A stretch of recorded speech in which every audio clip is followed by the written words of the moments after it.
ये एक ऐसी दिल दहला देने वाली घटना है जिसने कई परिवार तबाह कर दिए। लेकिन ये बॉम्ब ब्लास्ट क्यों और किस मकसद से करवाया गया था? आखिर ऐसा क्या हुआ था जिसने इस तबाही की नींव रची थी? हमने आज तक आपकी कोई बात नहीं टाली। अब अगर हम हमारी पसंद से शादी करना चाहते तो आप लोगों को एतराज क्यों है? वैसे भी आप लोग तो हमारी शादी करवाने से रहे। हम लोग तुम्हारी शादी, हम लोग को आईना दिखाने से पहले ना बेटा, आओ आओ आओ ना, खुद आईना देखो और फिर बोलो किसके पल्ले बांधते ही कंचन काया हम लोग हैं? बेटा वो लड़का जरूर कौन वो रुपया है, वो तुमको फंसा रहा है। तुम उसके चंगुल में मत आओ, नहीं तो धोखा खाओगी, तुम धोखा खाओगी। माँ, अनिकेत को कोई फर्क नहीं पड़ता हम कैसे हैं, कैसे दिखते हैं। वो हमें सच्चे दिल से प्यार करते हैं। पर तुम तो बोल रही थी उस अनिकेत के मम्मी पापा तुझे बहू बनाने के खिलाफ है।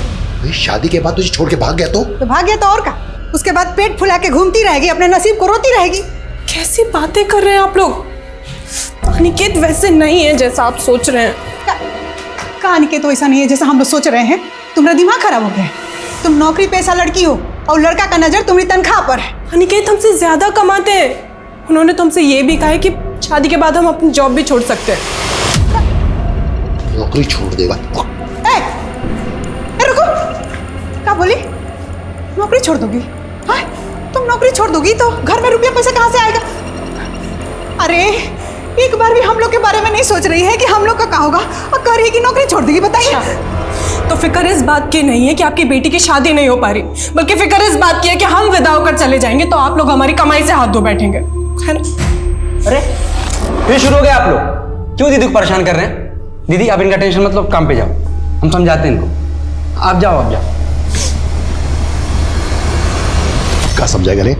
देखा नहीं कब बोल के गई है। ऐसे खिसियाएंगे ना तो हमेशा के लिए दीदी से हाथ धो बैठेंगे और उनकी कमाई खाएंगे उनके ससुराल वाले। तुम्हारी खोपड़ी में का अंकुर फूट रहा है, कुछ फूटेगा कि नहीं? कुछ ऐसा किया जाए कि दीदी के मन का भी हो जाए और हमारा दाल भी गल जाए। लीजिए साइन कर दीजिए, आप यहाँ कर देना।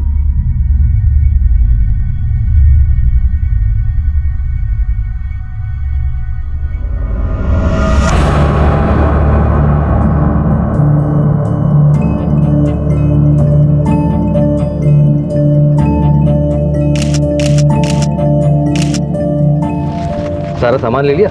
हाँ, और अगर कुछ रह भी जाएगा तो बाद में कभी ले जाएंगे। कुछ दिनों के लिए ना हम तुम्हें जरा भी दूर नहीं जाने देंगे। अच्छा, आपके मम्मी पापा, मेरा मतलब है पहले उनसे नहीं मिलवाएंगे? अभी नहीं। बस बस बस।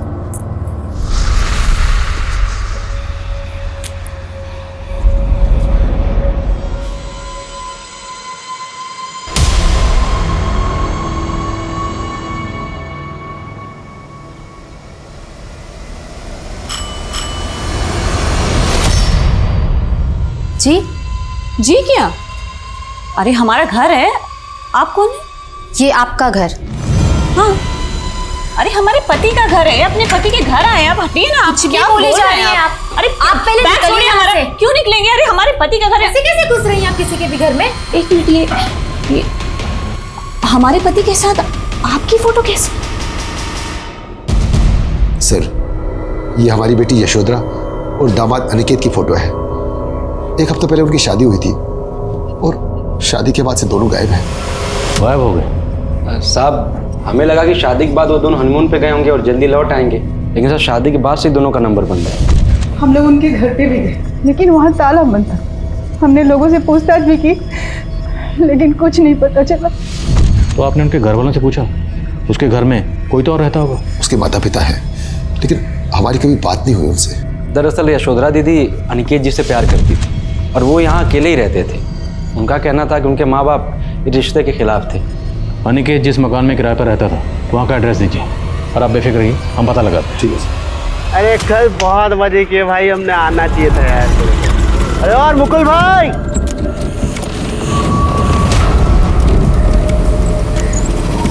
मुकुल जी देखिए, यही है वो औरत जो हमारे घर में आके जम गई है और जो मन में आ रहा है बोले जा रही है।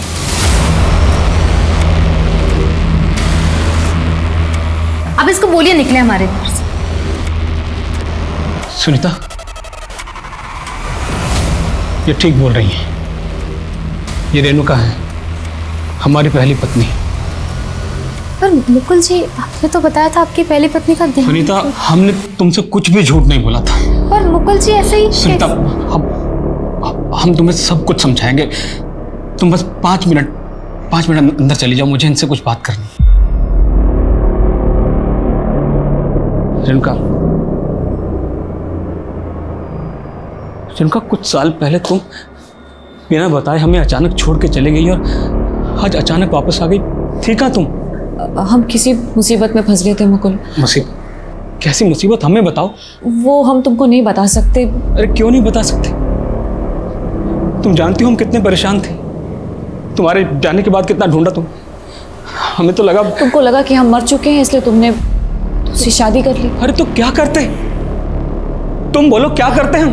देखो मुकुल, हमको पता है कि तुम मजबूर थे, लेकिन समझने की कोशिश करो मुकुल, हम भी मजबूर थे ना। तुम तो अपनी जिंदगी में आगे बढ़ चुके हो, लेकिन ठीक है, हम ये दुख भी बर्दाश्त कर लेंगे। लेकिन अब हमारा क्या होगा? कहाँ जाएंगे हम? बोलो।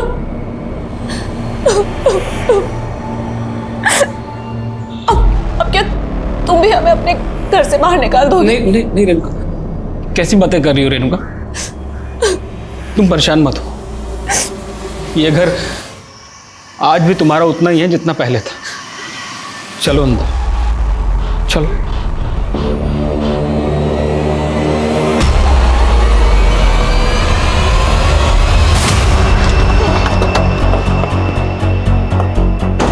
सर, ठीक है सर, ये अनिकेत जिस घर में किराए पर रहता था, हमने वहाँ कई लोगों से बात की। अनिकेत शादी के बाद से उस घर में आए नहीं। यशोधरा के पेरेंट्स का कहना है कि अनिकेत के पेरेंट्स की शादी के खिलाफ थे। तो क्या दोनों को गायब करने में हम लोगों का कुछ हाथ है? सर, कहीं ऐसा तो नहीं कि अनिकेत एक बहरूपिया है, इसने यशोधरा को ट्रैप किया और फिर कहीं गायब हो गए? हमें पता करना होगा कि यशोधरा अनिकेत कहाँ मिले, कैसे मिले और दोनों में अफेयर कैसे हुआ। यशोधरा के फ्रेंड्स और कलीग से बात करते हैं। ठीक है सर।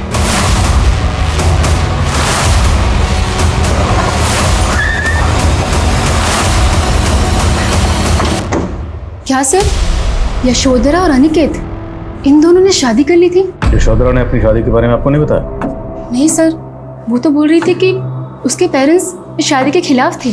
हमारे पेरेंट्स को इस बात से कोई प्रॉब्लम नहीं है कि हमारी और अनिकेत जी की जाति अलग अलग है, बल्कि उन्हें तो इस बात से प्रॉब्लम है कि हम शादी करके चले जाएंगे तो उनका खर्चा बंद हो जाएगा।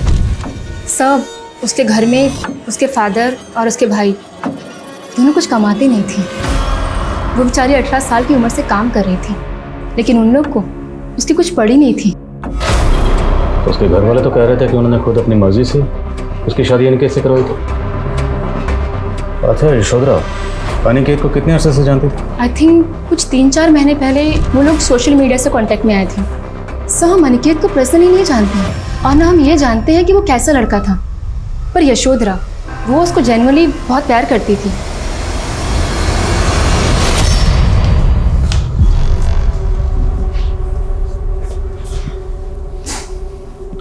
रेणुका, तुम्हारा बिस्तर यहाँ लगा रहे हैं, ये कंबल भी रख दिया है। अरे कहाँ मुकुल भैया, आजकल 2-2 औरतों के साथ रातें गुजर रहे हैं। क्या बकवास कर रहे हो? कहाँ बकवास कर रहे जी, दिख ही रहा है सामने। रुको वहीं, रुको वहीं पर। अर्थ का बच्चा तो रुको वहीं पर। तुम्हारा मुंह नोच लेंगे हम। किस का मुंह नोचेंगे आप? देखो, कुछ उटपटांग बोल रहा है वो। आपकी गलती की वजह से बोल रहा है। आपने किस हक से इस औरत को इस घर में जगह दी है? इसको अब भी यहाँ से निकालिए। सुनो सुनीता, हमारी बात को समझने की कोशिश करो। हमें कुछ नहीं समझना है। अगर आप इसे इस घर से नहीं निकाल सकते तो हम ये घर छोड़ के जा रहे हैं, और अब भी जा रहे हैं। सुनीता, क्या तरीका है? सुनो सुनीता, अगर तुम इस तरह से बिहेव करोगी तो मोहल्ले वालों को बातें करने का मौका मिल जाएगा। अरे हमें थोड़ा सा वक्त तो दो। सुनो सुनीता, देखो, हम उसके लिए दूसरे घर का इंतजाम कर रहे हैं, और जैसे कोई दूसरा घर मिल जाएगा तो उसे भेज देंगे, चली जाएगी ना, बात खत्म। वो यहाँ से तो चली जाएगी, लेकिन आपके दिल से जाएगी क्या? देखिए मुकुल जी, हम आपको उस औरत के साथ नहीं बांट सकते। आप हमसे शादी किए हैं ना, तो उसको हमेशा हमेशा के लिए छोड़ना होगा।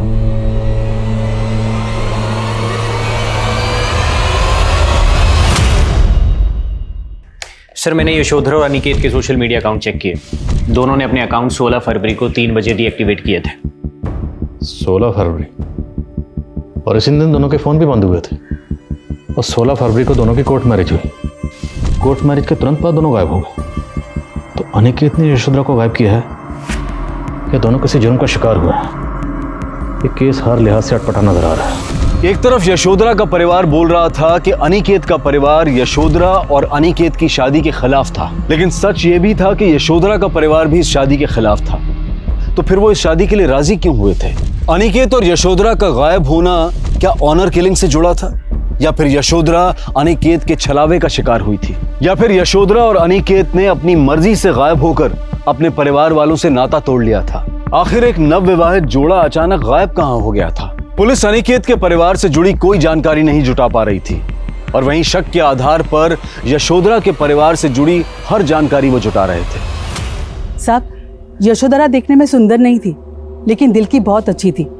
ऐसे तो उसकी शादी 6-7 साल पहले ही हो जानी चाहिए थी, लेकिन उसके घर वालों की नियति कहाँ थी उसका घर बसाने की। चलो माँ, हम आते हैं। हाँ ठीक है। मंजुला बहन, यशोधरा की उम्र हो गई, उसकी शादी नहीं करोगी? अरे बहन, हमारा बस चले तो हम कल ही उसका हाथ पीला कर दे। बाकी कोई पहले पसंद करे तो। हमारी नजर में एक बहुत अच्छा लड़का है, ठीक ठाक कमा भी लेता है और उसकी कोई मांग भी नहीं। चला है बात। वो कहा है ना बहन कि यशोधरा नहीं चाह रही है शादी करने। मंजुला ने हमको ऐसा कहा तो हम खुद ही यशोधरा से बात की। बेटा, तुम अपनी माँ के लाए रिश्तों को ठुकरा क्यों देते हो?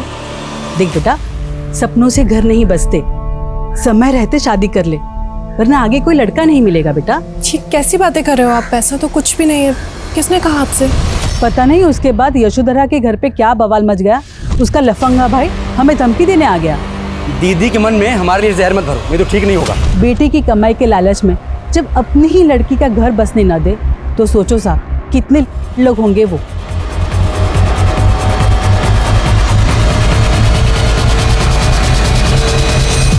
अब ये बताइए कि बीमा के पैसे कब तक मिलेंगे? इसमें सारा पेपर कहाँ है भैया?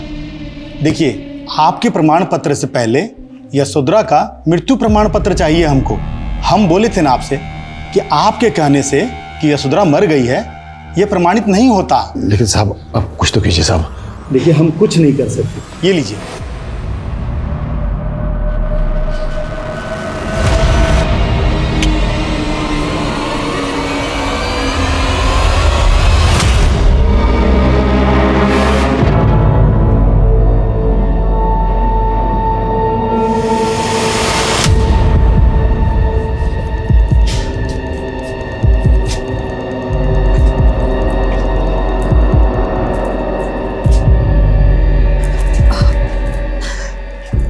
थोड़ा लेट हो गया। ये लो तुम्हारा न्याज़िम। और बाकी तैयारी हो गई ना? इतना आसान नहीं है, बहुत खर्चा होगा। तुम हमारे लिए इतना खर्चा भी नहीं कर सकते।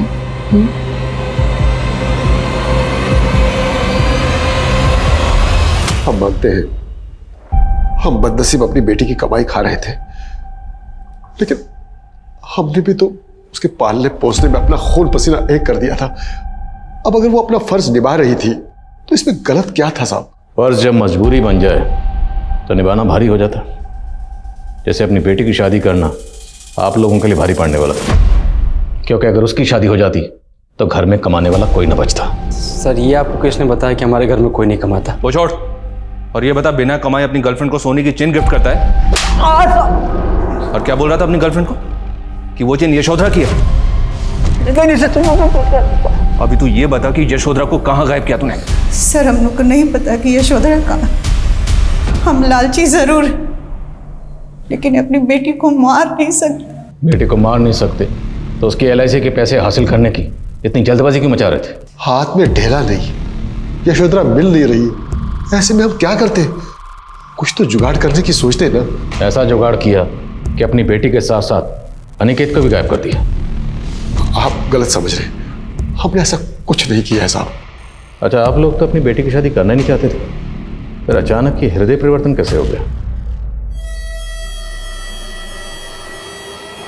सही है सर कि हम नहीं चाहते थे कि हमारी बेटी की शादी, लेकिन अचानक महेश का सुर बदल गया। खबरदार जो आज के बाद हमारी दीदी से ऐसी बात की। असली सुंदरता इंसान के मन में होती है, लेकिन भैंस के आगे कौन बीन बजाए। ये सब तुम हमको सुना रहा है? हाँ, आपको बोल रहे हैं, और कान खोल कर सुन लीजिए कि अगर दीदी अनिकेत जिससे प्यार करती है तो शादी उन्हीं से होगी। जब भाई बहन एक हो जाए तो हमारा बस कहाँ चलता। हमने उसकी शादी करा दी, लड़का यशोधरा को लेकर कहाँ गायब हो गया कुछ नहीं पता साहब। अब ये मगरमच्छ के आंसू बहाना बंद कर, नहीं तो सर आप चाहे मैं कितना ही मार लो, लेकिन हम सच बोल रहे हैं सर। यशोधरा दीदी और अनिकेत जी गायब कराने में हमारे को याद नहीं सर। सर हम तुमको खुश देखना चाहते सर, हमारा यकीन कीजिए सर, हमें माफ कर दीजिए। तू ऐसा नहीं मानेगा? हाँ, मारो इसको। सर ये यशोधरा के माँ बाप और भाई पक्का घड़ियाले आंसू बहा रहे हैं। ये लोग यशोधरा को अनिकेत से शादी करने से रोक नहीं पा रहे थे, तो उसको मार के उसके जीवन बीमा का पैसा खाने की सोची और इन दोनों की शादी होने दी, ताकि यशोधरा के मर्डर का आरोप अनिकेत के ऊपर आ जाए। अगर यशोधरा का कत्ल हुआ है तो उसकी बॉडी तो मिलनी चाहिए थी, और अगर उसके पेरेंट्स ने यशोधरा को सिर्फ इसलिए मारा है ताकि इंश्योरेंस का पैसा क्लेम कर सके, तो उस सूरत में भी यशोधरा की बॉडी मिलना ज़रूरी है, क्योंकि जब तक कंफर्म नहीं होगा कि यशोधरा मर चुकी है, इंश्योरेंस का पैसा मिलेगा नहीं। विवेक, ये मामला कुछ और है। यशोधरा की शादी उसकी पेरेंट्स की रजामंदी से नहीं हुई, बल्कि महेश की रजामंदी से हुई। अब हमें जानना ये है कि महेश ये क्यों चाहता था कि उसकी बहन की शादी अनिकेत से हो जाए। सर, महेश के बारे में एक इन्फॉर्मेशन मिली है, उसका एक बार में आना जाना था, और सुनने में आया कि अनिकेत भी वहाँ पे आता जाता था। तो जीजा साला शादी से पहले एक दूसरे से जान टकराते थे। पता लगा कि जीजा साला में शादी से पहले आपस में रिश्ता कैसा था। हो गया सर।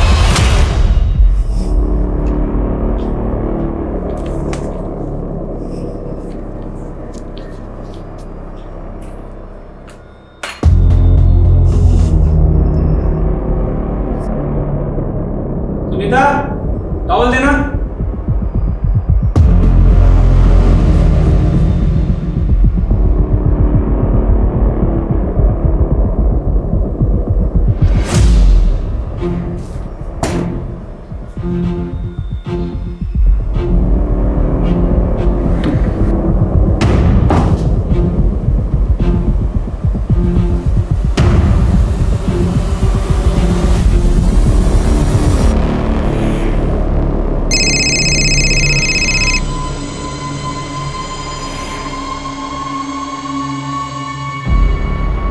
हेलो, तैयारी कहाँ तक पहुंची?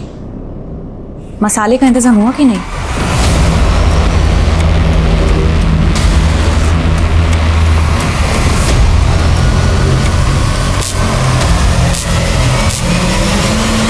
ये लड़का आपके बार में आता था, इसके बारे में जानते हैं कुछ? हाँ सर, महेश के साथ हमने कई बार देखा इसे यहाँ पे। ये दोनों साथ में ही आते थे?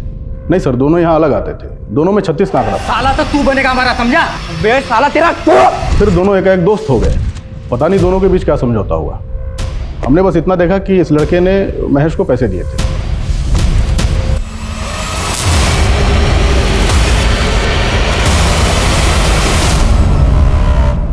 तोहफा तैयार है तुम्हारा।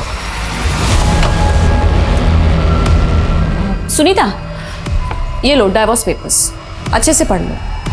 क्या पढ़ा इसमें? क्या कहना चाहती हो? इसमें लिखा है कि तुम खुशी खुशी मुकुल को तलाक दे रही हो।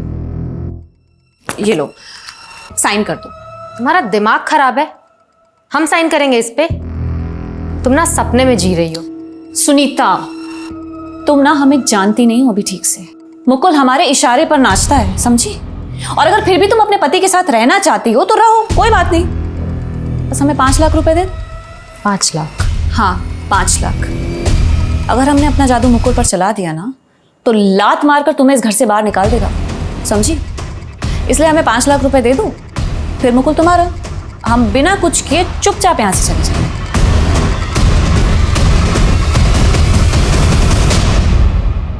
पहले मारपीट, फिर दोस्ती, और फिर रिश्तेदारी। क्या चक्कर चल रहा था तेरा अनिकेत के साथ? कैसा चक्कर साहब? बोलेगा? अब सही कह रहे हैं साहब, हमारा अनिकेत का रिश्ता झगड़े से शुरू हुआ था सर, क्योंकि हमारी दीदी का वो पीछा करता था सर। पहले तो हमने उसे कुछ नहीं कहा, लेकिन सर फिर उसने हद कर दी। हमारी दीदी जहाँ कहीं भी जाती थी आगे पीछे लगा रहता था, रोज उसका पीछा करता रहता था सर। कुछ और मंगाते हैं? वेटर, हमारी दीदी से आज की लड़ाएगा साले। कुछ ही दिनों में उसकी धमकी सच नजर आने लगी थी। दीदी बोल रही थी कि शादी करेगी तो अनिकेत से करेगी। अनिकेत ने तेरे मुंह में इतने पैसे ठूस दिए कि तू हो गया।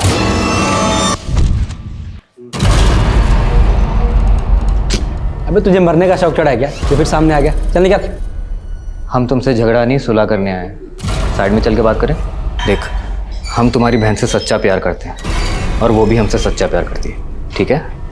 अब तक वो जो भी तुम्हारे परिवार के लिए करती आई है उसमें हम उसका बढ़ चढ़ के साथ देंगे। अब तुम अपने माता पिता से हमारे जीजा बनने की सिफारिश कर दो। वो तुम्हारी दीदी की बात नहीं मान रहे हैं। करोगे ना हमारी मदद?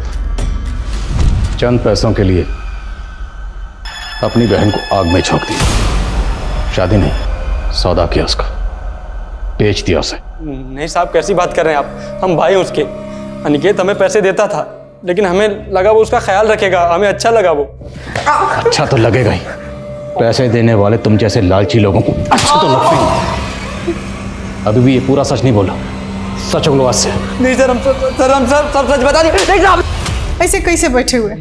कुछ है तो महेश अपना औलाद है, जाइए ना, जाके देखिएगी पुलिस कब तक उसको छोड़ेगा। पिछली बार गए थे ना तुम्हारे कहने से बीमा के ऑफिस, पुलिस हम पे ही शक की, हमसे पूछताछ की। हमको तो लगता है इस कांड में महेश का कोई जोर हाथ है, तभी पुलिस पकड़ के रखी है उसको, समझी? महेश का बहुत थोड़ा है सर, लेकिन वो भी यही कह रहा है कि शादी के बाद यशोधरा अनिकेत के साथ चली गई थी और उसके बाद उसने और उसके माँ बाप ने इन दोनों को कभी नहीं देखा। तो फिर यशोधरा और अनिकेत कहाँ गायब है? क्या यशोधरा अनिकेत की किसी बैड इंटेंशन का शिकार हुई है, या यशोधरा और अनिकेत दोनों किसी जुर्म का शिकार हुए, या फिर बाप माँ और भाई के अलावा कोई चौथा ही है जो अभी तक हमारी रडार में नहीं आया?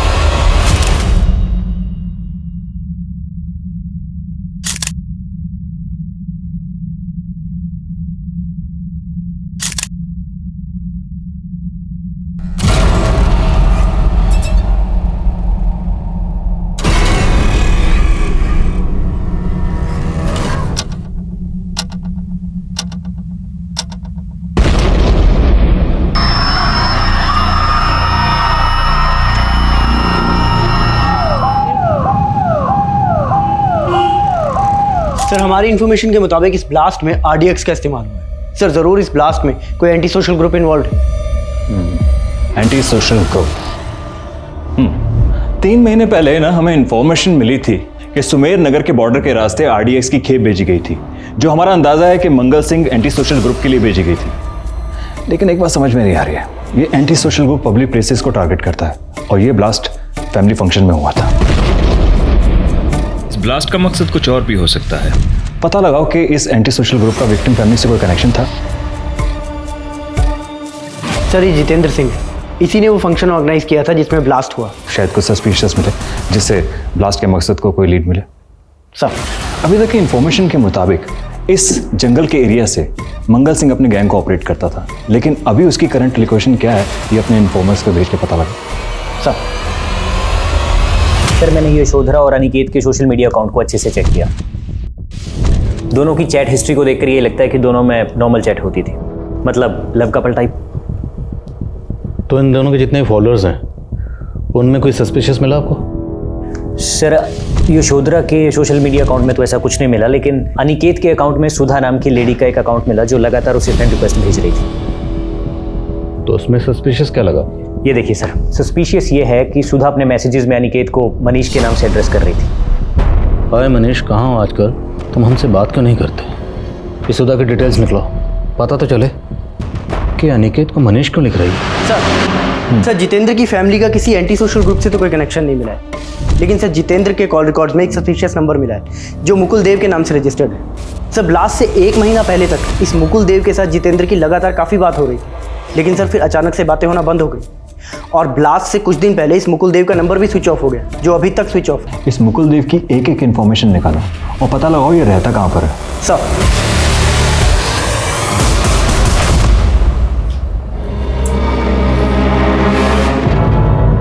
क्या हुआ?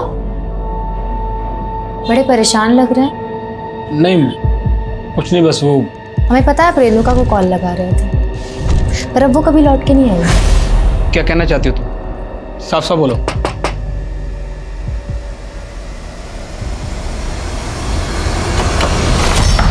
मुकुल देव। जी मैं हूँ। कौन गाइस सर्च करो। अरे हुआ क्या? आप किचन में, बाथरूम में, स्टोर रूम में, हर जगह। में कहाँ जा रहे हैं? सर यहाँ भी जाओ, बेडरूम में भी अच्छी तरह से चेक करना। हुआ क्या है? आप एंटी टेररिस्ट टीम चुपचाप खड़े हो जाओ यहाँ पर, सब जगह चेक करो ठीक से।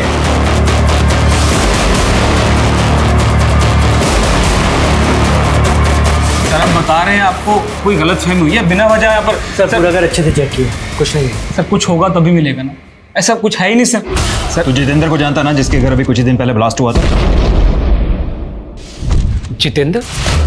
कौन जितेंद्र? ये जितेंद्र जिसके फोन पर तेरे फोन से लगातार फोन हो रहे थे। 98937544 तेरा ही नंबर है ना? जी नहीं सर, ये मेरा नंबर नहीं है, ये नंबर तो मेरी बीवी इस्तेमाल करती थी।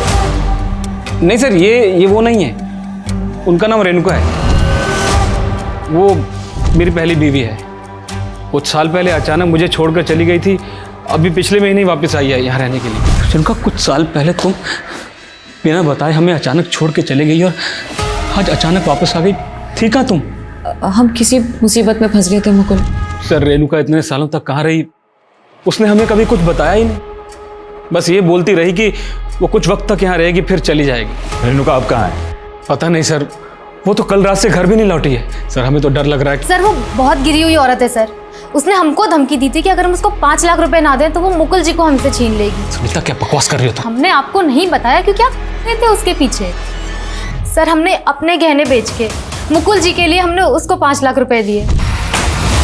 अब चली जाओ, दोबारा कभी लौट के मत आना।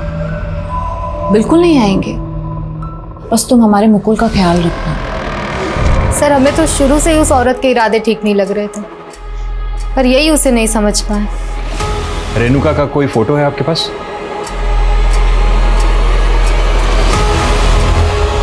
सर इस मुकुल के घर पे तो हमें कुछ सस्पिशियस नहीं मिला। आपको क्या लगता है ये दोनों पति पत्नी सच बोल रहे होंगे? इन दोनों मियाँ बीवी पर नजर रखो और रेणुका को तलाश करो।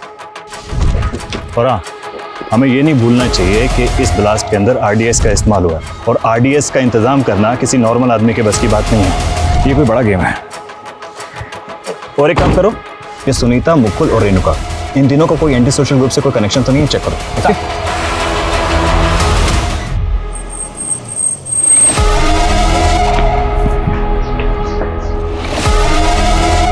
Excuse me. Yes sir. ये तस्वीर हमने इसके सोशल मीडिया अकाउंट से ली। अनिकेत नाम है इसका, आप जानती हैं इसे? सर ये अनिकेत नहीं, ये तो मनीष है, और मुझे नहीं पता इसने सोशल मीडिया पे अपना अकाउंट अनिकेत नाम से क्यों बनाया। अच्छा मान लिया मनीष, पर आप इस मनीष को कैसे जानती हैं? सर मनीष और मैं कॉलेज में एक साथ पढ़ते थे, लेकिन काफ़ी टाइम से हम दोनों कांटेक्ट में नहीं थे। अभी कुछ दिन पहले ही सोशल मीडिया पे मैंने मनीष की फ़ोटो देखी, उसके बाद ही मैंने उसे फ्रेंड रिक्वेस्ट भेजी। उसी सोशल मीडिया अकाउंट से ही अनिकेत मतलब मनीष यशोधरा के कांटेक्ट में आया और इन दोनों ने शादी की, तब से दोनों गायब हैं। ये यशोधरा, आप इसे जानती हैं? नहीं सर। अच्छा, आप और मनीष कौन से कॉलेज में पढ़ते थे? सर रांची के मनोहर लाल कॉलेज में। ये तो पूरे दावे के साथ कह रही है कि अनिकेत नहीं मनीष है।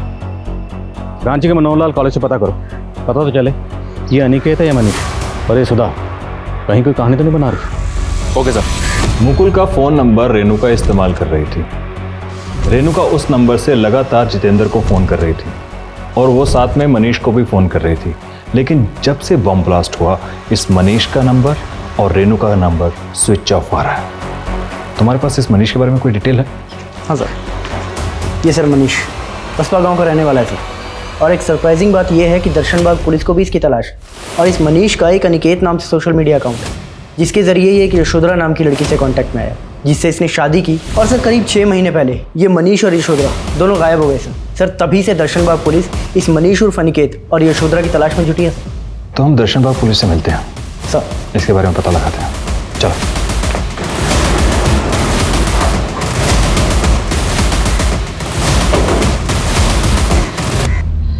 इस रेणुका और मुकुल के साथ हमारी तहकीकात के मुताबिक मनीष और अनिकेत का कोई कनेक्शन नहीं मिला। इनफैक्ट हमारे पास उसका दूसरा नंबर भी है जो उसी की आईडी से लिया गया। एक ही शक्ल का आदमी और 2 अलग अलग नाम से आईडी है। इंटरेस्टिंग। इस अनिकेत की बैकग्राउंड में हमें एक भी इंफॉर्मेशन नहीं मिली, लेकिन जब हम सुधा नाम की औरत से मिले तब हमें पता चला कि अनिकेत का नाम मनीष है, और ये भी कि सुधा और मनीष दोनों रांची के मनोहर लाल कॉलेज में पढ़ते थे। वहाँ से हमें उसके गांव का पता चला, बसपा। मनीष के फादर एक्सपायर हो गए हैं, इसका एक बड़ा भाई है, लेकिन वो कहाँ रहता है इसके बारे में किसी को कुछ नहीं पता, और अभी तक हमें यशोधरा के बारे में भी कोई इन्फॉर्मेशन नहीं मिली। और रेणुका भी गायब है। हमें लगता है रेणुका और मनीष का इस ब्लास्ट से कनेक्शन हो सकता है। एक बार सुधा से फिर से मिलो, अगर वो ये जानती है कि अनिकेत नहीं बल्कि मनीष है तो हो सकता है वो रेणुका के बारे में भी जानती है। ओके सर, ये रेणुका है। ये मनीष और मेरे साथ मनोहर लाल कॉलेज में एक साथ पढ़ती थी। इस रेणुका के बारे में आप और क्या जानती हैं? आपको कुछ पता है कि इस वक्त ये कहाँ हो सकती है? सर, मैं रेणुका से काफ़ी टाइम से कांटेक्ट में नहीं हूँ, लेकिन आपको इतना बता सकती हूँ कि कॉलेज टाइम में मनीष और रेणुका का अफेयर था। क्या आपके फ्रेंड सर्कल में कोई ऐसा है जिसको इस बात का अंदाजा हो कि इस वक्त ये रेणुका और मनीष कहाँ हो सकते हैं? सर, कह नहीं सकती, लेकिन मैं अपने कॉलेज टाइम के फ्रेंड्स लोगों से बात करके देखती हूँ। ठीक है। रेणुका का हस्बैंड मुकुल बोल रहा था कि रेणुका उसे कई साल पहले छोड़कर चली गई थी, और उसके बाद वो लगातार जितेंद्र के टच में थी, लेकिन अचानक उसने जितेंद्र को कॉल करना बंद कर दिया और वो फिर मनीष के टच में आ गई। और उसके बाद से यशोधरा भी गायब हो गई और जितेंद्र के फैमिली फंक्शन में ब्लास्ट हुआ। तो क्या इस ब्लास्ट का कोई कनेक्शन यशोधरा के गायब होने से भी जुड़ा है? हमें रीचेक करना होगा कि जितेंद्र का यशोधरा या उसकी फैमिली से क्या कनेक्शन हो सकता है। हाँ, दिन भर बैठ के खाते रहे, कुछ कमाना मत कभी। बेटे के मोह ममता के चक्कर में इतनी सुशील बेटी से हाथ धो बैठे। ना तो ये पछतावा तब क्यों होता जो यहाँ पे थी? तेरे जैसे सांप को दूध पिलाते रहे, तू ही डसा अपनी बहन को। अरे डसे आप हैं, वो हमारा मुंह मत खुलवाइए। अरे बस की बाप से जबान लड़ाता है। जबान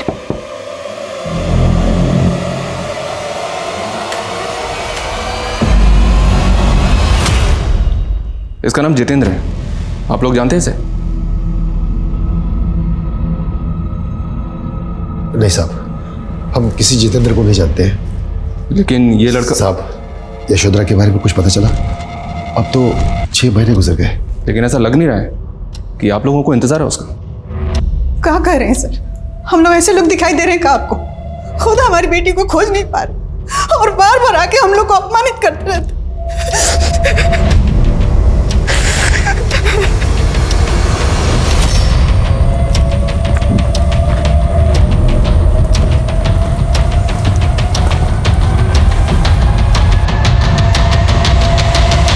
हमारे इन्फॉर्मर्स ने इस मंगल सिंह के एंटी सोशल ग्रुप की इन्फॉर्मेशन निकालने की कोशिश की, लेकिन सर फिलहाल ये कहना मुश्किल है कि उनका रेणुका, मुकुल, मनीष या फिर इस अनिकेत से कोई डायरेक्ट कॉन्टैक्ट है। और इस ग्रुप का भी जितेंद्र सिंह के फैमिली फंक्शन में बम ब्लास्ट करने का कोई खास मोटिव नजर नहीं आ रहा है। और रेणुका और मनीष भी गायब है।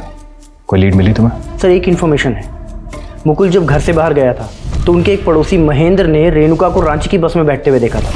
हमारे इन्फॉर्मर्स रांची में उसके ठिकाने का पता लगाने की कोशिश कर रहे हैं, लेकिन सर वहाँ से भी कोई लीड हाथ नहीं लगा। हेलो, हमें रेणुका के बारे में एक इन्फॉर्मेशन मिली है। सुधा और मनीष के कॉमन फ्रेंड से पता चला है कि रेणुका के किसी दोस्त का घर है रांची में, जहाँ वो अक्सर जाया करती थी। किस दोस्त के घर में? ये तो भी पता नहीं चला है, लेकिन इतना ज़रूर पता चला है कि ये घर अशोक नगर में है। हो सकता है रेणुका अभी भी वहीं हो। अशोक नगर?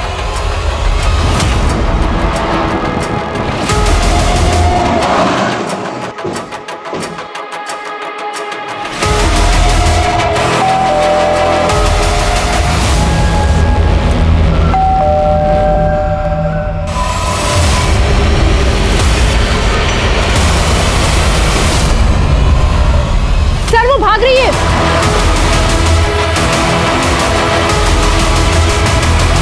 चल क्या कर रहे हैं आप लोग? सर हमने कहा ना, हमें किसी भी ब्लास्ट के बारे में कुछ नहीं पता। देखो, हमें अच्छी तरह से मालूम है कि तुम जितेंद्र से लगातार टच में थी। सर हमने कुछ नहीं किया। ये ऐसे नहीं बोलेगी, लेके जाओ इसे और पूछताछ करो ठीक से। अरे नहीं प्लीज हमें छोड़ दीजिए, प्लीज हम सच बताते हैं, हम सब सच बताते हैं। असल में गलती हमारी स्वर्गीय माता जी की है, जो हमारी शादी उस बेवकूफ मुकुल से करवा दी। एक तो इतनी छोटी सी वो जॉब करता था सर, और आगे बढ़ने का भी उसे कोई शौक नहीं था, लेकिन हमें था, हम आगे बढ़ना चाहते थे। फिर एक दिन एक पार्टी में हमारी मुलाकात जितेंद्र से हुई। वो हम पर लट्टू हो गया, लाखों रुपए उड़ाने लगा। साला कहता था कि अपनी बीवी को छोड़ देगा, तलाक देके हमसे शादी करेगा, और उसने हमें अपने फार्म हाउस में रख लिया। सर लेकिन वो हमारा सिर्फ इस्तेमाल कर रहा था और कुछ भी नहीं। तुम्हारे लिए हम अपने पति को छोड़ दिए, ऊपर से अब तुम हमसे कह रहे हो कि हमसे शादी नहीं करोगे और हमें घर से भी बाहर निकाल रहे हो। अरे तुम में है क्या जो तुमसे शादी करे? और इतने दिन रही हो ना तुम फ्री में फार्म हाउस में, सामान पैसा सब कुछ तो दिया मैंने। जाओ जाके ढूंढ लो किसी और को। एक मिनट, तुम समझते क्या हो हमको? अरे चिपको मत हमसे ज्यादा, क्या समझे? किसी वेश्या से तो कम नहीं हो तुम। हमने सोच लिया था सर कि हम उसको और उसके खानदान को बर्बाद कर देंगे, नहीं छोड़ेंगे। इसलिए उसकी पार्टी में हमने बॉम्ब फिट करवा दिया। कैसे फिट कर पाए? और बॉम्ब का इंतजाम किया किसने?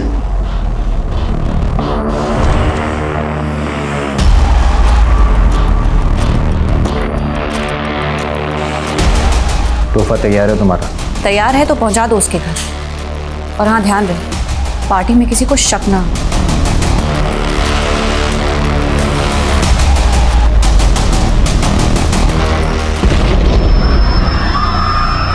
अच्छा, तो इसने पार्टी में बॉम्ब प्लेस किया और बॉम्ब का इंतजाम भी किया, लेकिन बॉम्ब का इंतजाम किया कैसे? वो हमको नहीं मालूम सर, लेकिन उसने हमारी मदद की थी, क्योंकि एक बार हमने भी उसकी मदद की थी। कैसी मदद? सर कॉलेज के बाद हम कभी नहीं मिले थे, फिर एक रोज रास्ते पे हम दोनों टकरा गए। मनीष, रेणुका, तुम यहाँ? बातों बातों में पता लगा कि मनीष सालों से शांताराम को ढूंढ रहा था। सर हमने शांताराम को शहर में देखा था और हम बहुत टाइम से उसको जानते थे, इसलिए हमने मनीष को बता दिया कि वो कहाँ रहता था। मनीष के कांटेक्ट में तो तुम अभी भी होगी ना? हाँ, हमारे पास उसका दूसरा नंबर है। हेलो हेलो मनीष, हमने ना तुम्हारे भाई का घर खाली कर दिया है। हमें लगा किसी को शक ना हो जाए, इसलिए हम अपने रिश्तेदार के घर आ गए हैं, यहाँ पटना में। पटना? हाँ पटना। मनीष, हमने ना तुम्हारे लिए कुछ कैश रखा है कबर्ड में, तुम जाके ले लेना। हाँ, तुमने हमारी कितनी मदद जो की है। अच्छा मनीष, हम तुमसे बाद में बात करते हैं, ठीक है? हाँ, देखता हूँ। जल्दी से दर्शन बाबू पुलिस को अपडेट करो, क्विक।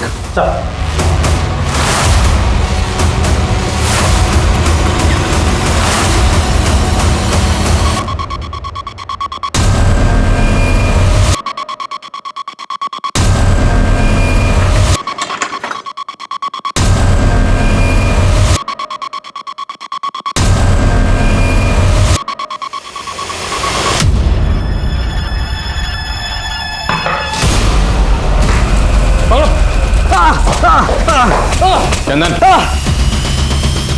बोल यशोधरा कहाँ है? बोल यशोधरा कहाँ है?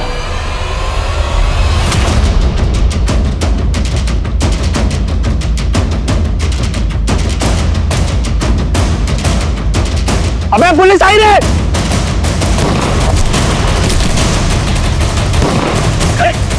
चल चल चल चल।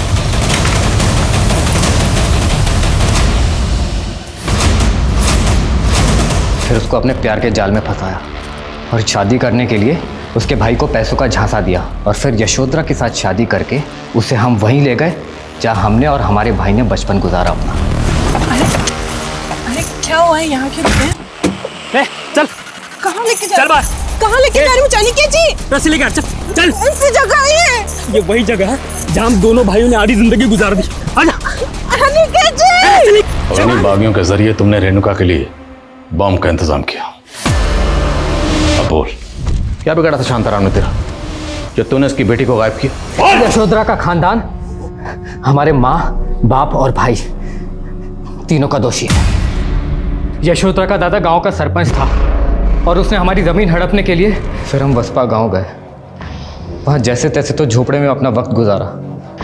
उसके बाद हमारी माँ भी चल बसी और फिर संदीप भैया ने हमें पढ़ाया और खुद बागी मंगल सिंह के गुरुओं के साथ जुड़ गए।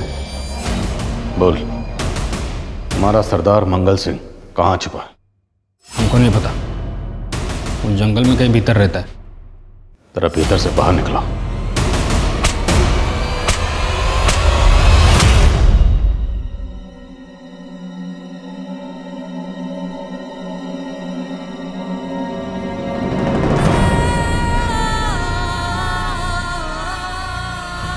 किसी को अपनी जिंदगी बनाने से पहले यह जरूर पता कर लें कि उस शख्स की असल जिंदगी क्या है। मनीष उर्फ अनिकेत को अपना जीवन साथी बनाने से पहले यशोधरा ने भी उसके बारे में ठीक से जानने की कोशिश नहीं की और उसकी चिकनी चुपड़ी बातों के पीछे एक ऐसी सनक का फितूर था जिसने रेणुका के साथ मिलकर कई और जिंदगियां भी तबाह कर दी।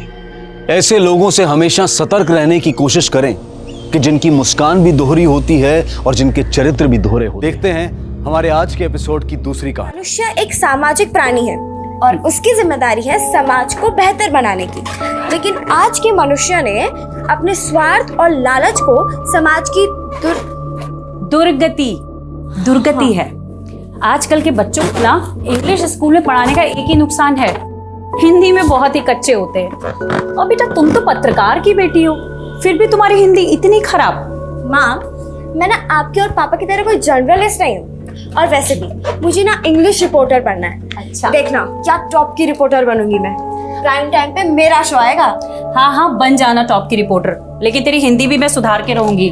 सुधार लेना। पहले आप ये बताइए कि हमारे पूज्य पिताश्री कब आ रहे हैं? बस बस आ रहे हैं वो। ठीक।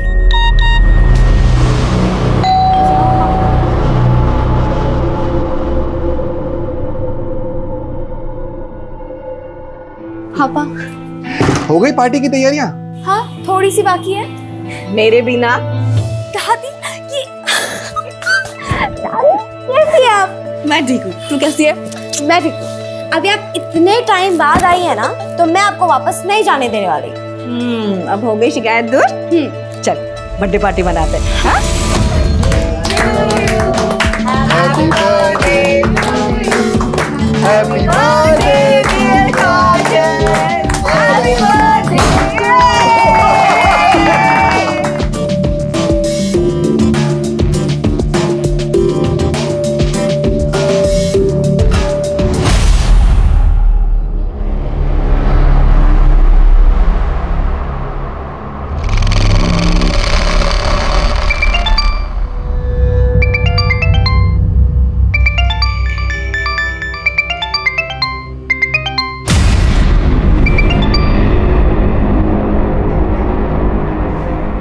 क्या हुआ गीतिका?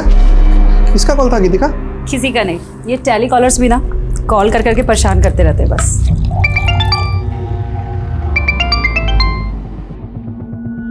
मैं माँ को कोल्ड ड्रिंक दे के आती हूँ।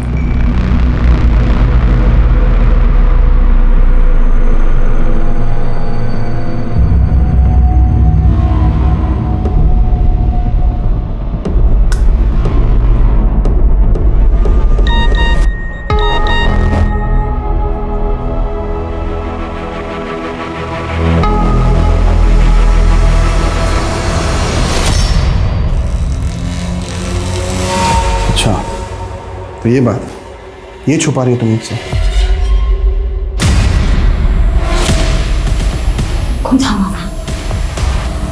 कौन है वहां?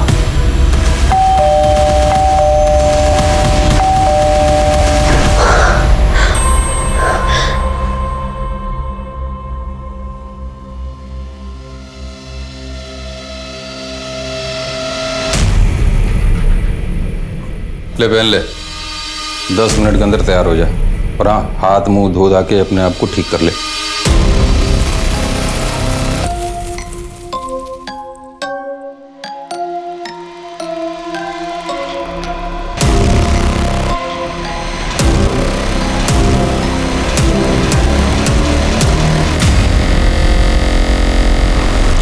खूबसूरत जिंदगी के सपने हम सब देखते हैं, लेकिन जब ये सपने टूटते हैं तो हर दर्द की एक अलग कहानी होती है। पर काजल की कहानी क्या थी? उसका हंसता खेलता बचपन और उसका खुशहाल परिवार किस गुनाह के साए में बिखर गया था? उसके माता पिता और दादी अब कहां थे? और वो खुद किस अंधेरे में जी रही थी जिसने उसकी मुस्कान छीन ली थी? वो कहां थी, किन लोगों के साथ थी? आखिर क्यों उसकी जिंदगी, उसकी मासूमियत एक पिंजरे में कैद सी नजर आ रही थी?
क्या जरूरत थी ये सब करने की?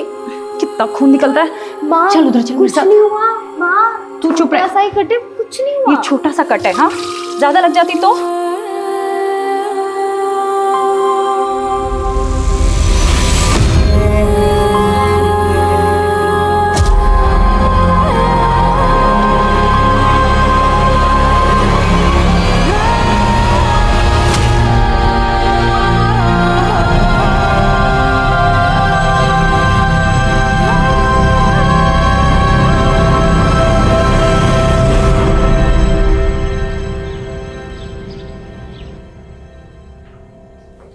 सर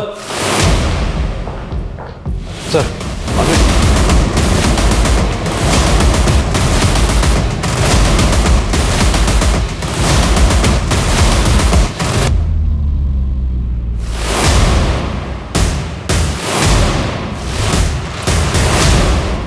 सर कल एक फ़ोन आया था जिसके बारे में, वारदात के बारे में इन्फॉर्म थी सर।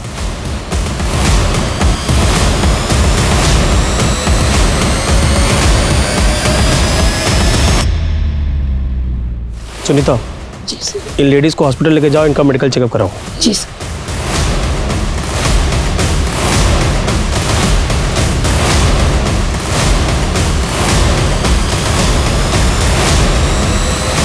कैसे हुआ ये सब?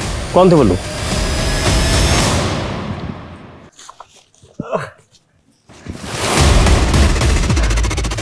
हम नहीं जानते वो लोग कौन थे, लेकिन इसके जिम्मेदार सिर्फ आप लोग हैं। सुन रहे हैं ना? आपके इलाके में इतना बड़ा वारदात होता है, मेरा पूरा परिवार बर्बाद हो गया। आप लोग जिम्मेदार इसका।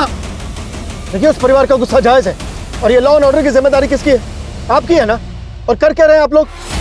आपकी वजह से जनता में मेरी छवि खराब हो रही है। सर, हम क्रिमिनल्स को पकड़ने की पूरी कोशिश कर रहे हैं, और हम ये case senior officer Abhimanyu Jindal को हैंडओवर कर रहे हैं सर।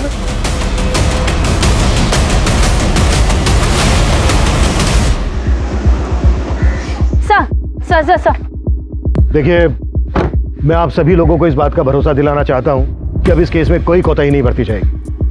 हम उन सभी क्रिमिनल्स का पता लगाने की कोशिश कर रहे हैं जिन्होंने इस वारदात को अंजाम दिया। लेकिन सर, इससे पहले भी इस इलाके में और भी कई वारदातें हो चुकी हैं। देखिए, मैं समझता हूं ये केस बहुत ही संवेदनशील है। इसमें मैं आप सभी लोगों के सहयोग की भी जरूरत है। अगर आप लोगों के पास इस केस से संबंधित कोई भी जानकारी है तो प्लीज हमारे साथ शेयर कीजिए। क्या देख रही है? हमारा नंबर है 93339525। ज्यादा मत देगा, कर दिमाग खराब होता है। चल आजा।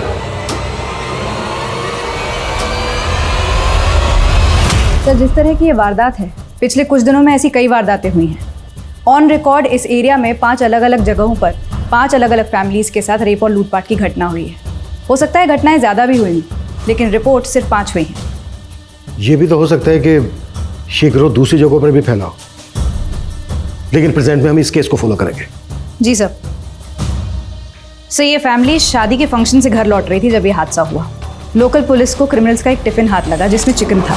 सर, एक टिफिन बॉक्स मिला है सर, जो इन फैमिली का नहीं है, बल्कि उन क्रिमिनल्स की है जो आनंद पानन में ये बक्सा छोड़ के गए हैं साहब। इसमें चिकन है साहब। लोगों ने वहाँ पर खाना खाया, लेकिन चिकन को छुआ तक नहीं। ये चिकन ना खाने के पीछे कोई तो कारण होगा। अच्छा, इस टिफिन पे एक नाम खुदा है, नाथू सिंह। जी सर, ये नाम वाला एंगल और क्रिमिनल्स के चिकन ना खाने वाले एंगल को पुरानी इन्वेस्टिगेटिव टीम ने काफ़ी इन्वेस्टिगेट किया, लेकिन कोई इन्फॉर्मेशन हाथ नहीं लगी उनके। उनकी इन्वेस्टिगेशन जहाँ खत्म हुई है, हम वहाँ से शुरू करेंगे। एक काम करते हैं, सबसे पहले क्राइम सीन विजिट करते हैं। सर,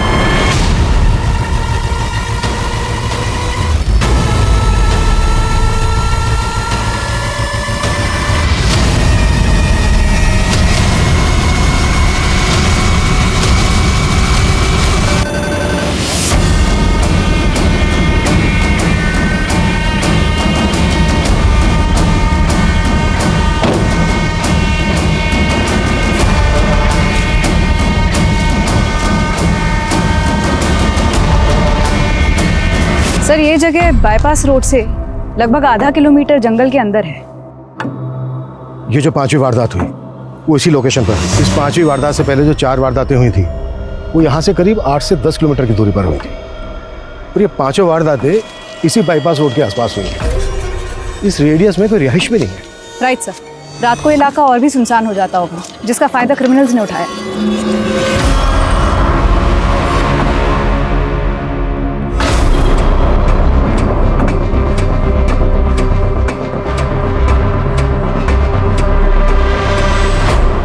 अगर आसपास कोई रिहाइश नहीं है तो फिर यहाँ पे पूजा करने कौन आता होगा? शाश्वता, आसपास के इलाकों में पता करो कि यहाँ पर लोकल लोगों का आना जाना है क्या।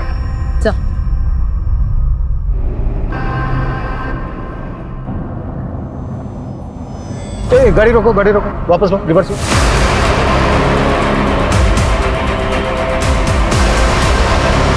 रोको रोको रोको रोको।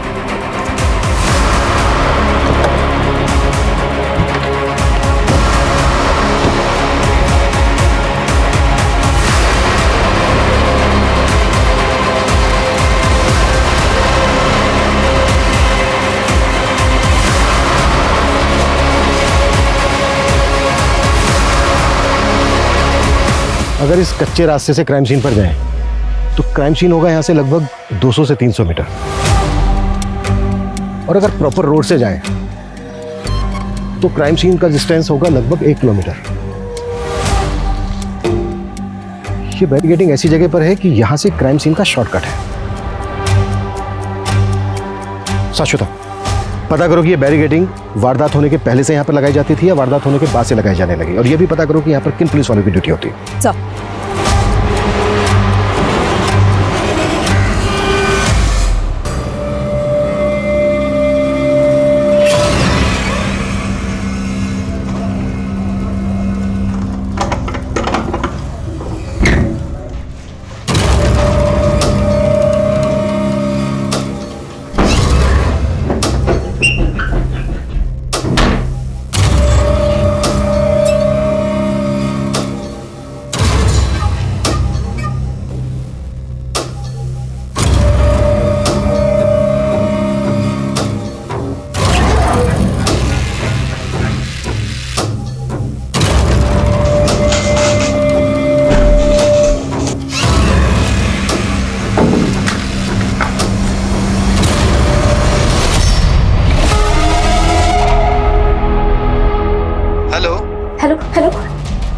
मुझे अंकल से बात करनी है। अंकल? कौन अंकल? देखिए, आप प्लीज अंकल को फोन दीजिए मुझे। Hello hello hello. सर, वारदात के पहले या बाद में किसी भी पुलिस चौकी ने उस जगह बैरिकेड्स नहीं लगाए थे। वो बैरिकेड्स वहां किसने पहुंचाए इसकी कोई इन्फॉर्मेशन नहीं मिल रही है।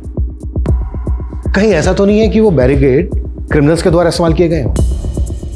उसी बैरिकेडिंग से टारगेट सेट करके आगे इंफॉर्मेशन पास करती जाती हो। एक काम करो, विक्टिम्स की फैमिलीज को बुलाओ। सर उस रात हम शादी से वापस लौट रहे थे और अचानक गुंडों ने हम पे हमला कर दिया। अच्छा, जहाँ पर ये वारदात हुई उससे पहले तुम्हें कोई पुलिस बैरिकेडिंग मिली थी? सर आधा 1 किलोमीटर पहले एक नाकाबंदी पे हमारी गाड़ी रुकवाई गई थी।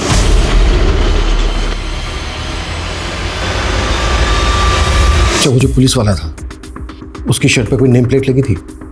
सर इतना ध्यान तो नहीं है मुझे सर। चेहरा याद है उस पुलिस वाले का? सर काफ़ी अंधेरा था और मुझे कुछ याद भी नहीं है सर।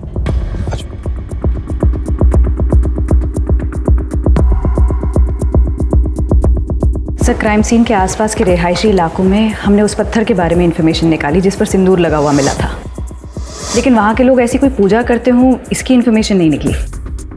अगर लोकल लोग वहाँ पर पूजा नहीं करते तो क्या क्रिमिनल्स ने वहाँ पर पूजा की होगी? सर हो सकता है कि ये किसी ट्राइबल कम्युनिटी का काम। ऐसे समुदाय होते हैं जो धार्मिक भी होते हैं और ऐसी वारदातें भी करते हैं। आखिरी वारदात जिस दिन हुई उस दिन मंगलवार था और क्राइम सीन से हमें चिकन से भरा हुआ टिफिन मिला। अक्सर लोग मंगलवार को नॉन वेज नहीं खाते, हो सकता है किसी खास समुदाय के हों। ऐसे समुदाय के बारे में पता करो और इस वारदात से पहले जो 4 वारदातें हुई हैं उनकी फैमिलीज को बुलाओ।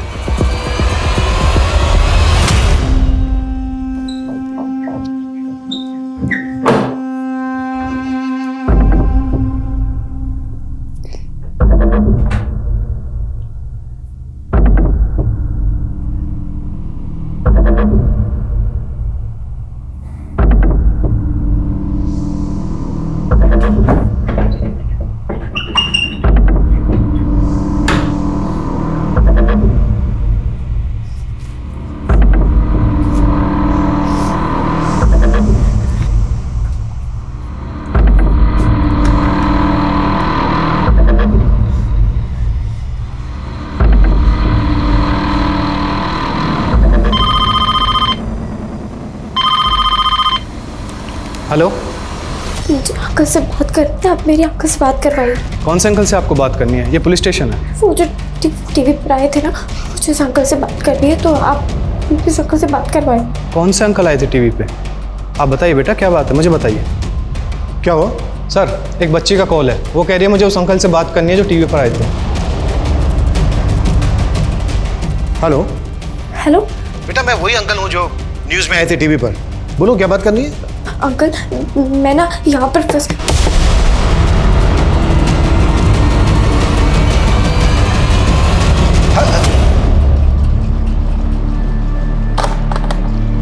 इस बच्चे का दोबारा से फोन आए तो बताना मुझे। सर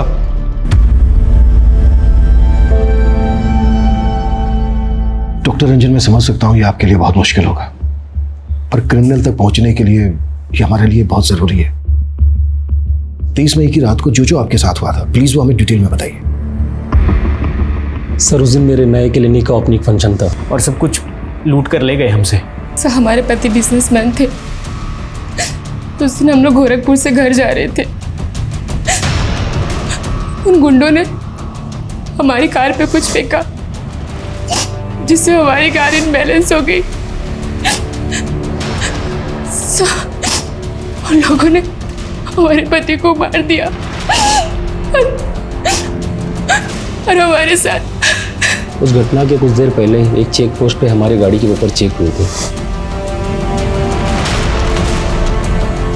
हाँ सर, वहाँ से कुछ देर पहले एक नाकाबंदी थी।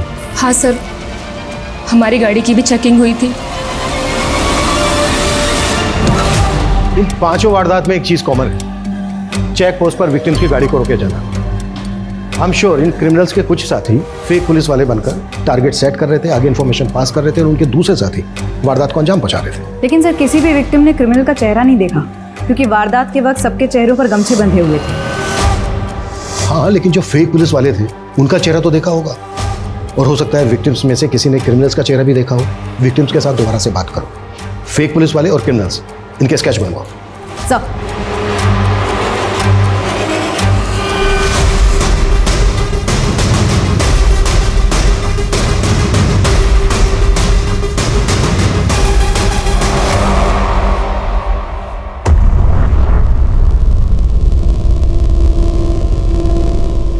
सर उस बच्चे का दोबारा कॉल आया है,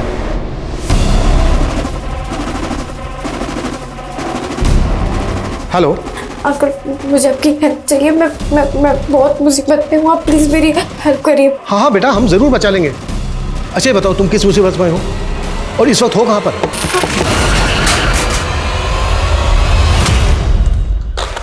जिस नंबर से कॉल आया पता करो किसका कॉल है, किसके नाम पर रजिस्टर्ड है। इस नंबर को ट्रेस करने की कोशिश करो। सर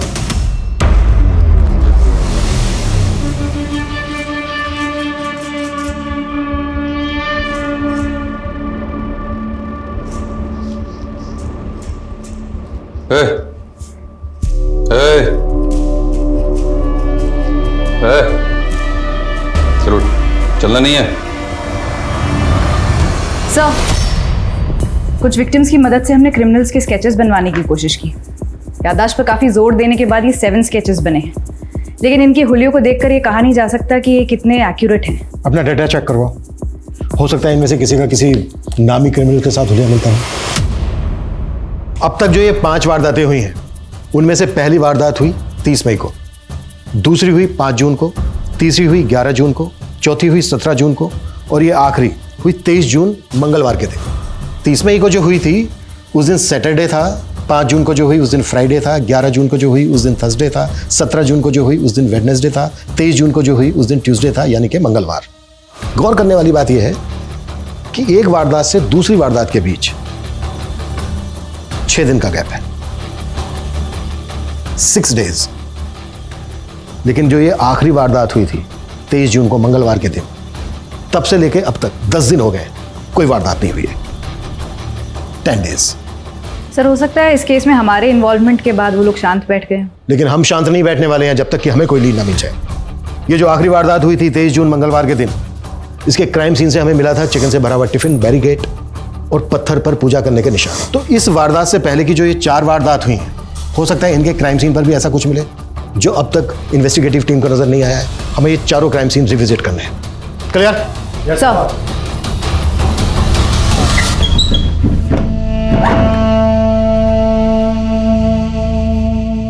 ले तेरे लिए दूध लाया हूं, फटाफट पी ले। सुना नहीं?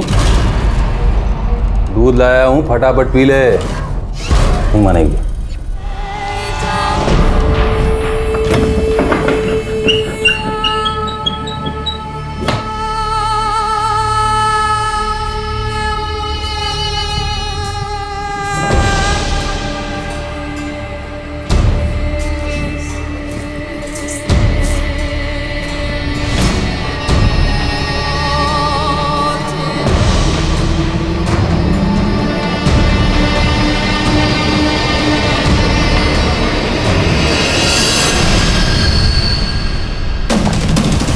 सर उस बच्चे का दोबारा कॉल आया है, लेकिन उसकी आवाज़ नहीं आ रही।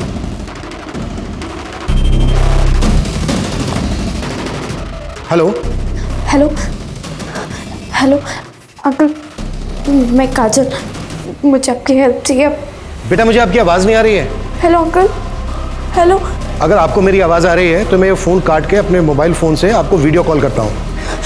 अंकल अंकल, मैं काजल। हेलो बेटा, हेलो। मुझे आपकी हेल्प की ज़रूरत है अंकल, आप प्लीज़ प्लीज़ अंकल मेरी हेल्प करिए, मैं मुसीबत में हूँ।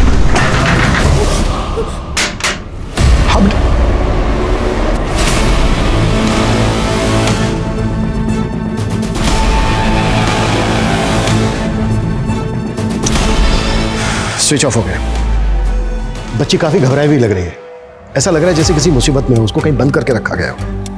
ये देखो विंडोज पर भी वुडन प्लैंक्स लगे हैं। जिस नंबर से बच्ची फ़ोन कर रही है, मैंने कहा था तुमसे पता करो किसका नंबर है, कहाँ का है, पता किया? सर टेलीकॉम सर्विस प्रोवाइडर को बोला था, लेकिन एक बच्ची मुसीबत में है, मदद मांग रही है हमसे। कुछ भी हो सकता है उस बच्ची के साथ और तुम्हारे पास लेकिन के अलावा कोई जवाब नहीं है। खड़े क्या हो, पता करो। सर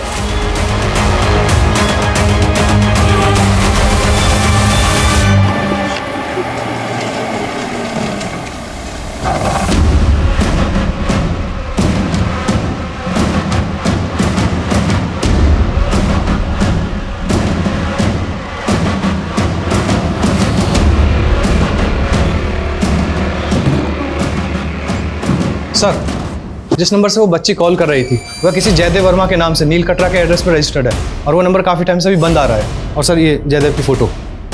अच्छा, जिस वक्त बच्ची ने कॉल किया था उस वक्त वो नंबर कहाँ पर एक्टिव था? सर गौतम नगर।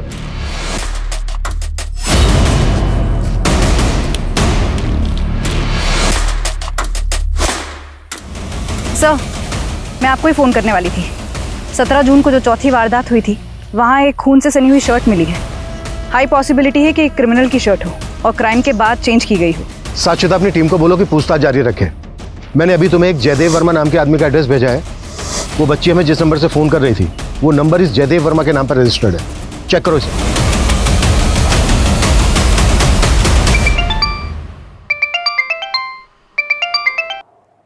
हाँ शाश्वता। सर जिस जयदेव वर्मा का आपने एड्रेस भेजा था वहाँ कोई जयदेव रहता ही नहीं है। आई थिंक वो नंबर फेक आईडी पर लिया गया है। उस नंबर के कॉल रिकॉर्ड्स में हमें 2 नंबर और भी मिले। वो दोनों भी फेक आईडी पर लिए गए। वो बच्ची जरूर गलत लोगों के चंगुल में फंसी है। उस बच्ची ने जिस नंबर से हमें फ़ोन किया था वो नंबर उस वक्त गौतम नगर में एक्टिव था। गौतम नगर बहुत बड़ी कॉलोनी है। एक काम करो, एक टीम बनाओ, उस टीम को बच्ची का फ़ोटो दो। स्क्रीनशॉट लिया था मैंने। हो सकता है उस एरिया में बच्ची का फ़ोटो देख के उसे कोई आइडेंटिफाई कर ले।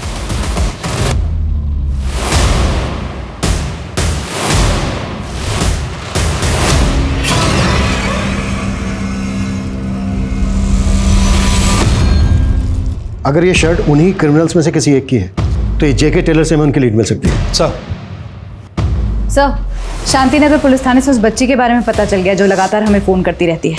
सर लगभग 1 साल पहले इस बच्ची के माँ बाप की मौत एक कार एक्सीडेंट में हो गई थी, तभी से ये बच्ची मिसिंग। वो बच्ची 1 साल से मिसिंग है। उसकी फैमिली में और कौन कौन है? सर इसकी दादी है और चाचा है।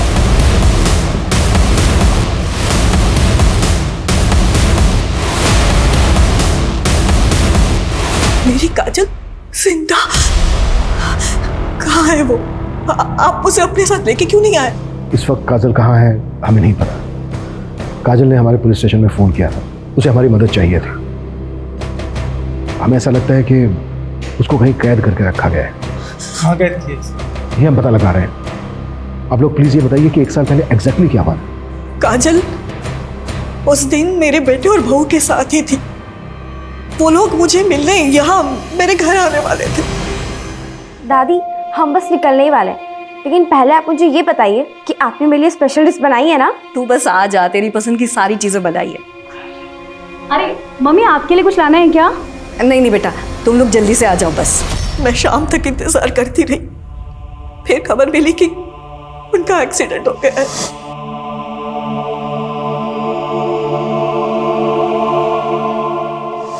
पुलिस ने कहा कि मेरे बेटे और बहू का एक्सीडेंट हुआ था, पर काजल वहां थी ही नहीं। उसने ऐसा कैसे हो सकता है कि काजल भैया और भाभी के साथ नहीं होगी? इसलिए मम्मी को उन पे शक हुआ। मुझे तो यही भी लगा था कि मेरे बेटे और बहू का एक्सीडेंट नहीं बल्कि हत्या हुई थी। पोस्टमार्टम रिपोर्ट में तो ऐसा कुछ नहीं है। सब कुछ झूठ लिखा था साहब। मैंने अपनी आंखों से मेरे बेटे और बहू की लाशें देखी थी। वो एक्सीडेंट नहीं था। मेरी बहू के पैर पे खून के निशान थे, जबकि वहां कोई चोट लगी नहीं थी। हमने कितना कहा लेकिन किसी ने हमारी नहीं सुनी। उस वक्त किसी पर शक था आपको? नहीं सर, हमें ऐसा कोई अंदाज़ा नहीं है सर। लेकिन हाँ, हमें ये ज़रूर लगा था कि भैया और भाभी जर्नलिस्ट थे और शायद इसी वजह से उन्हें टारगेट किया जा रहा था सर। काजल ने जिस नंबर से हमें फ़ोन किया था वो नंबर उस वक्त गौतम नगर में एक्टिव था। गौतम नगर में आपकी जान पहचान का कोई रहता है, कोई ऐसा जिस पर शक हो आपको, जो काजल के साथ ऐसा कर सकता हो या आपके बेटे बहू के साथ ऐसा कर सकता हो? नहीं सर, कोई भी नहीं है सर जिस पे हमें शक हो। लेकिन सर हम बस ये चाह रहे हैं आप काजल को प्लीज़ जल्दी ढूंढ दीजिए सर, हमें उसकी बहुत चिंता हो रही है। किसी ने काजल से उसके माता पिता को छीन लिया था? क्या काजल के माता पिता वाकई 1 साल पहले एक्सीडेंट का शिकार हुए थे, या फिर काजल की दादी का शक सही था? क्या काजल अपने माता पिता के किसी जानने वाले के गुनाह का शिकार हो रही थी, या फिर उसके अपराधी कोई गैर थे? काजल की दादी के मन में अब एक उम्मीद की किरण जागी थी, पर पुलिस की चुनौती ये थी कि क्या वो काजल को ढूंढ पाएगी। वहीं सीरियल हाईवे रॉबरीज में पुलिस एक जेके टेलर नाम की शॉप की तलाश कर रही थी, पर क्या यह तलाश उन्हें सही दिशा दे पाएगी? हाँ मैडम, ये मेरा ही टैग है। ये शर्ट मैंने बनाई है। किसने बनवाई थी तुमसे? और मैडम रोजाना इतने सारे ग्राहक आते हैं यहाँ पे, अब ये बताना थोड़ा मुश्किल हो जाएगा। इनमें से किसी को जानते हो? मैडम ये तो एकदम सुनील साहब जैसे दिख रहे हैं। वो भी आपकी तरह पुलिस में है। और उनकी पुलिस की वर्दी मैं ही सिल के देता हूँ। कहाँ रहता है ये सुनील? आइए मैडम, ये उनका घर।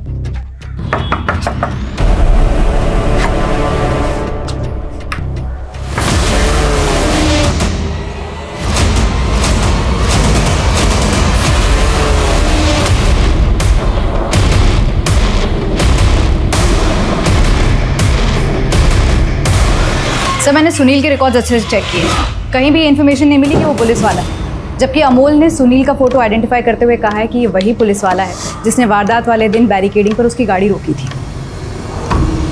मतलब अब ये साफ है कि सुनील उन क्रिमिनल्स में से एक है जो फेक पुलिस वाले बनकर टारगेट सेट करते थे और उनके बाकी के साथी वारदात को अंजाम देते थे। सर टेलर ने जो सुनील का नंबर दिया था वो किसी फेक आईडी पर रजिस्टर्ड है, और सर सुनील का वो नंबर उन 2 नंबरों में से एक है जिससे काजल हमें कॉल करती थी। मतलब इस सुनील का काजल के अब्डक्शन से भी कनेक्शन है? सर कहीं ऐसा तो नहीं कि काजल के पेरेंट्स इसी गैंग का शिकार हुए हों और फिर इसी गैंग ने काजल को अबडक्ट कर लिया? काजल की दादी और चाचा का भी यही कहना है कि उनका मर्डर हुआ था। काजल की दादी और चाचा को बुलाओ, हो सकता है ये लोग इन क्रिमिनल्स को पहचानते हो।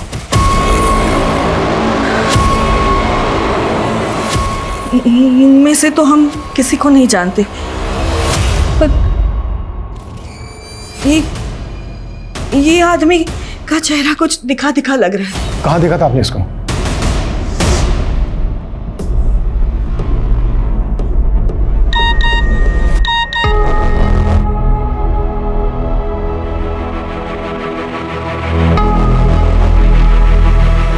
अच्छा ये बात है, ये छुपा रही हो तुम मुझसे?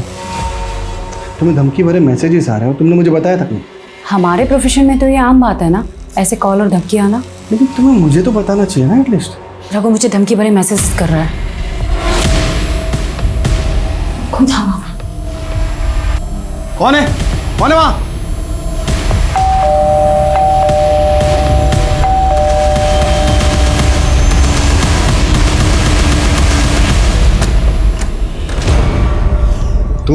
तेरी हिम्मत कैसे हुई गीतिका को धमकी देने की? हा? चल रे, आराम से शांत। मुझे तो लगा यार तुम अकेले ही बेवकूफ आदमी हो, तुम्हारी पत्नी तो समझदार होगी, पर नहीं, तुम दोनों के ऊपर ईमानदारी और अच्छाई की चर्बी चढ़ी हुई है। अब पते की बात सुन लो, केस जो है ना वापस ले, नहीं तो सबको मार देंगे। किस वजह से ये आदमी आपके बेटे और बहू को धमकी दे रहा था? वो हमने हमारे बेटे और बहू को बाद में पूछा भी था, पर उन्होंने हमें कुछ नहीं बताया। से हाईवे रॉबरीज के 5 केसेस काजल के केस से बिल्कुल अलग लग रहे हैं। काजल के पेरेंट्स की संदिग्ध हालत में मौत और उसको कैप्टिव रखना, इसके पीछे कोई बड़ा मकसद लग रहा है सर। अब तक हम मानकर चल रहे हैं कि काजल को गौतम नगर में कहीं कैप्टिव करके रखा गया होगा। एक काम करो, गौतम नगर में क्रिमिनल्स के बारे में पूछताछ करवाओ, शायद वहां पर किसी ने किसी को देखा हो। सर पुलिस को अब यह डर लग रहा था कि कहीं इस गहमा गहमी में क्रिमिनल काजल की जान ना ले ले, क्योंकि इस खतरे से काजल को बचा पाना आसान नहीं था। हाँ सर, ये बच्ची को मैंने कई बार देखा हूँ। ये लड़का मेरे ऑटो में कई बार इसको लेके जाता था। ये दोनों लड़के और बच्ची अब कहाँ मिलेंगे, और तुम इनको कहाँ से पिक करते थे अपने ऑटो में?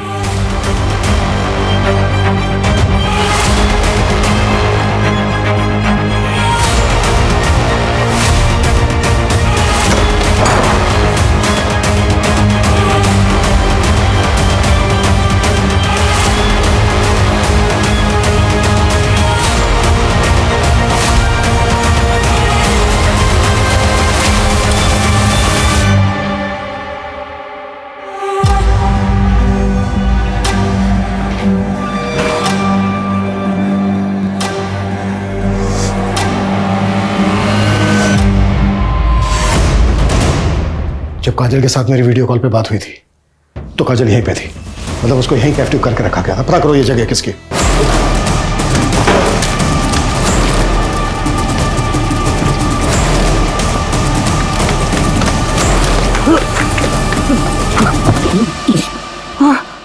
काजल कहाँ है?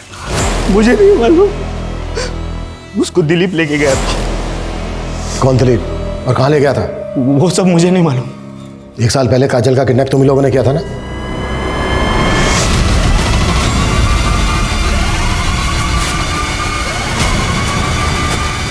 आनंद क्या है? बाहर दिखा रहे, लेकिन क्या हुआ? आनंद! अरे क्या? क्या कर रहे हो? अरे मेरी बात तो सुनो। आवाज बंद एकदम। एकदम चुप। पिछले 1 साल से साहब उससे मजे कर रहे हैं। ये जो हाईवे पे लूट और रेप के केसेस होते थे, ये सब भी तुम उसी साहब के कहने पे करते थे ना? नहीं साहब, इसमें हमारे साहब का कोई हाथ नहीं है। ये तो हमारे समुदाय का पुराना धंधा है। हम अपने देवता को प्रसन्न करते हैं और हम में से एक पुलिस के भेष में बैरिकेडिंग लगा के टारगेट सेट करता है और हमको इन्फॉर्म कर देता है। कि सुनील तो तुम्हारे लिए काम करता था, फिर उसको क्यों मारा? उसके साथ बंटवारे के लिए झगड़ा हो गया था तो मेरे लोगों ने उसको मार दिया। देख, सब कुछ तो बता दिया तूने, अब ये भी बोल दे कि तेरा सांप कौन है और काजल कहाँ है। मैंने छोड़।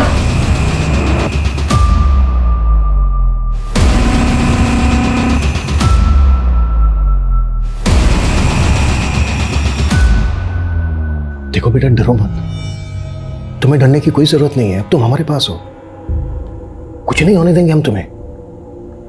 बस बेटा हमें ये बता दो कि वो लोग तुम्हें किस आदमी के पास लेके जाते थे? पापा ने उस अंकल के अगेंस्ट न्यूज़ छापी थी।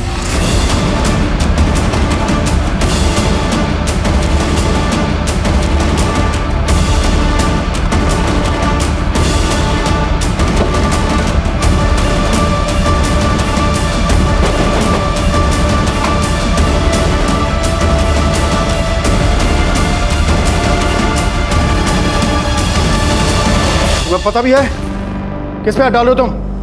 2 मिनट के अंदर ना तुम्हारी वर्दी छिन जाएगी तुमसे। हमारी चिंता छोड़िए, अपनी सोचिए मंत्री जी। आपकी तो कुर्सी भी गई और इज्जत भी। ये फाइल देख रहे हैं आप? इसमें आपके सभी कुकर्मों का हिसाब किताब है।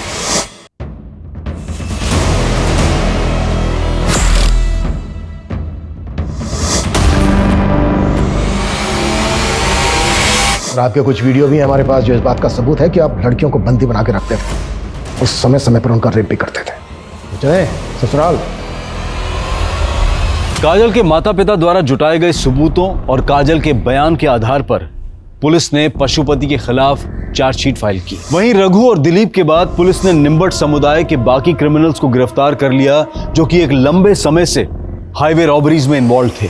1 साल के लंबे इंतजार के बाद आखिरकार काजल अपनों के बीच पहुंच गई, लेकिन अपनी आंखों के सामने अपने माता पिता की हत्या देखने के बाद वो पशुपति और बाकी के अपराधियों के बीच रोजाना शोषित हो रही थी। पर फिर भी उसने हिम्मत से काम लिया और अपनी आवाज पुलिस तक पहुंचाने की कोशिश की।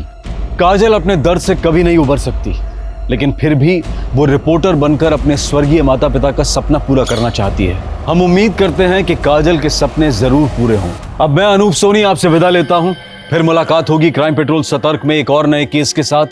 तब तक अपना और अपने परिवार का ख्याल रखें, सतर्क रहें, सुरक्षित रहें और देखते रहें क्राइम पेट्रोल सतर्क। जय हिंद। इस तरह के और भी एपिसोड देखने के लिए हमारे चैनल को सब्सक्राइब करें और बेल आइकन दबाना ना भूलें।